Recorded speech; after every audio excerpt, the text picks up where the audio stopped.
Would you dance topless in front of thousands of people if it meant all of your dreams could come true and you'd never have to worry about money again? That's the decision chorus girl Josephine Baker was facing on October 2nd, 1925 at the Champs-Élysées in Paris, where the producers of her show, a review of all black performers called Le Revue Negre, called her into their office with a proposition. It was the day of the opening and ticket sales were shit. So the producers realized they needed to go big or go home. They decided they needed a big dance number to grab the audience's attention, and they decided the performer needed to be naked.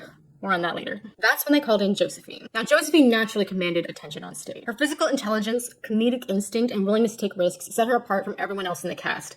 If the show was going to survive, it needed someone the audience couldn't look away from. And they wanted her to be naked because it was the quickest way to create a striking spectacle, albeit one that relied on racist stereotypes of black bodies and men's obsession with female nudity. However, it would force the audience to look. Except Josephine absolutely balked at the idea. She felt she was being asked to humiliate herself twice, as a woman and as a black person.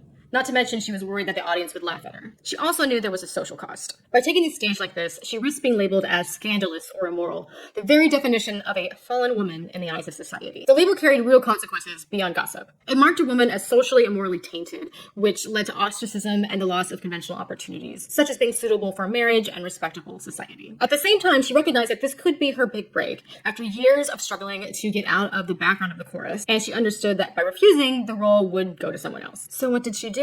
Before I reveal that, let's step back a bit. Josephine Baker was born Fred Josephine McDonald on June 3rd, 1906 in St. Louis, Missouri. She grew up in deep poverty. Her mother worked as a washerwoman, and her father, allegedly, was a vaudeville drummer named Eddie Carson, and abandoned the family shortly after her birth.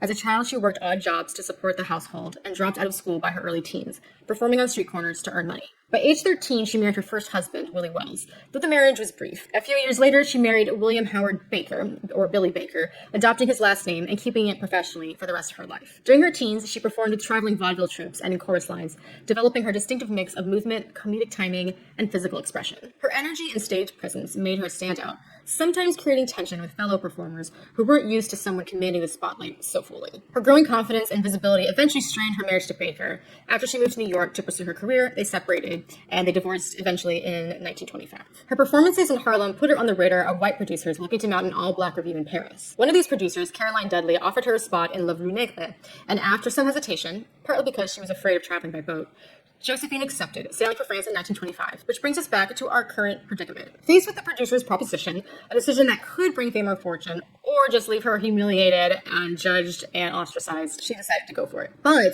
on her own terms. She resolved that if they were going to look at her, she would own their gaze entirely. She would move with joy, with absolute command of her body, and with a presence so magnetic that the audience could not treat her as an object. They would have to recognize her as a full performer, a force, a person in full control of her art. In that moment, she transformed a situation designed to make her vulnerable into a stage power, ensuring that anyone who saw her would never forget her. And the risk, particularly how she chose to take it, paid off. Josephine went on to become an international sensation in Paris, starring in shows like The Folies Bergère, recording hit songs and dazzling audiences with her charisma and daring performances. Beyond the stage, she became a spy for the French resistance during World War II, adopted 12 children from around the world into her rainbow tribe to demonstrate racial harmony, and used her fame to speak out for civil rights, including addressing Congress in Washington. She remained a groundbreaking performer and activist until her death, where she received a French military funeral with full honors and had over 20,000 mourners in attendance. So after all of this, I think you can see why I chose this moment for Josephine Baker's song in House of Fallen Women. I won't do it.